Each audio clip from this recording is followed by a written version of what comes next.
وادی کشمیر میں ہر روز کسی نہ کسی صورت میں موت رقص کرتی نظر آتی ہے اور موت کا یہ رقص متواتر جاری ہے۔ یہ بھی اس کی ایک کڑی تھی جب 8 جون کو سری نگر سے 100 کلومیٹر دور جنوبی کشمیر کے لکبون گاؤں میں نامعلوم بندوق برداروں نے اقلیتی پنڈت برادری سے تعلق رکھنے والے سرپنچ اجے پنڈتا کو گولی مار کر ہلاک کر دیا۔ یہ خبر نہ صرف گاؤں بلکہ پورے ملک میں آگ کی طرح پھیل گئی۔ ایک دوسرے پر الزامات کا سلسلہ شروع ہو گیا۔ بڑا شور شرابہ ہوا، لیکن اس شور شرابے میں اصل سوال دب کے رہ گیا کہ آخر پنڈتا کو کیوں مارا گیا۔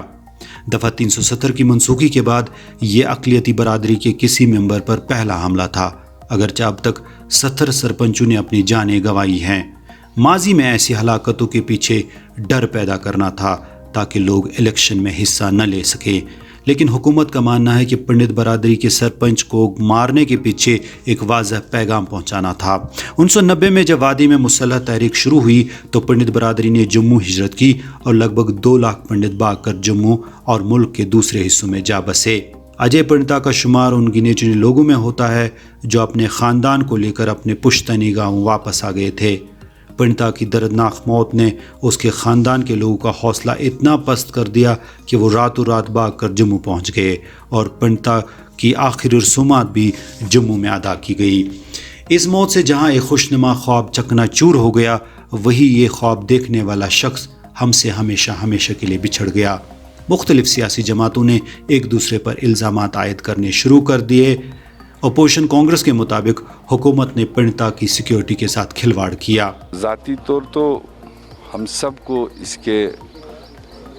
اس حادثے سے نقصان ہے، اور مجھے ذاتی طور پر اس سے پہلے یہ قریب 8 مہینے سے کہہ رہا تھا فون پر کہ میں سیکیورٹی کے لیے ریکویسٹ کر رہا ہوں، میں اکیلا مائنارٹی کا یہاں پر اس ایریا میں ہوں۔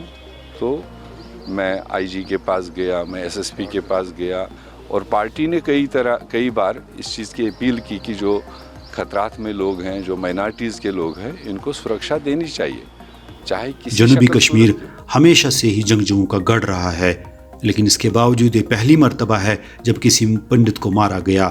کشمیر یونیورسٹی کے پولیٹیکل سائنس شعبے کے سابق پروفیسر اور سیاسی تجزیہ نگار نور محمد بابا کے مطابق کشمیر کی سیاست کوئی عام سیاست نہیں ہے، اور یہاں کی سیاست کے رنگوں میں خون کا رنگ غالب ہے، اور ہمیں پنڈتا کی موت کو اسی تناظر میں دیکھنا ہوگا۔ نور محمد بابا کا یہ بھی کہنا ہے کہ اس واقعے کو فرقہ وارانہ اینک سے نہ دیکھا جائے۔ وہ کہتے ہیں کہ الیکشن لڑنے والے سبھی لوگ نشانے پر ہوتے ہیں، چاہے ان کا مذہب کوئی بھی ہو۔ حکمران جماعت بی جے پی اس سے متفق نظر نہیں آتی۔ جنہوں نے بھی یہ کیا ہے وہ بچ نہیں پائیں گے، اور کشمیر گھاٹی سے کشمیری پنڈتوں کو جو نکالا گیا تھا، بندوق کی نوک پر نکالا گیا تھا، قتل کیے گئے تھے، ٹیکا لال جی ٹپلو، پنڈت پریم ناتھ جی بٹ، سرلا بٹ، ایسے ہزاروں لوگوں کا قتل کیا گیا تھا، اور اسی چیز کو آج بھی پاکستان نے اس سازش کو آگے بڑھایا ہے۔ اگرچہ حکومت دعویٰ کر رہی ہے کہ پنڈتا کے قاتلوں کو کیفر کردار تک پہنچا دیا جائے گا، لیکن پچھلے 30 سالوں کی تاریخ گواہ ہے کہ جو مارے گئے وہ پھر واپس نہیں آئے۔ ہر نئے دن کے ساتھ پرانی چیزیں دھندلی پڑ جاتی ہے۔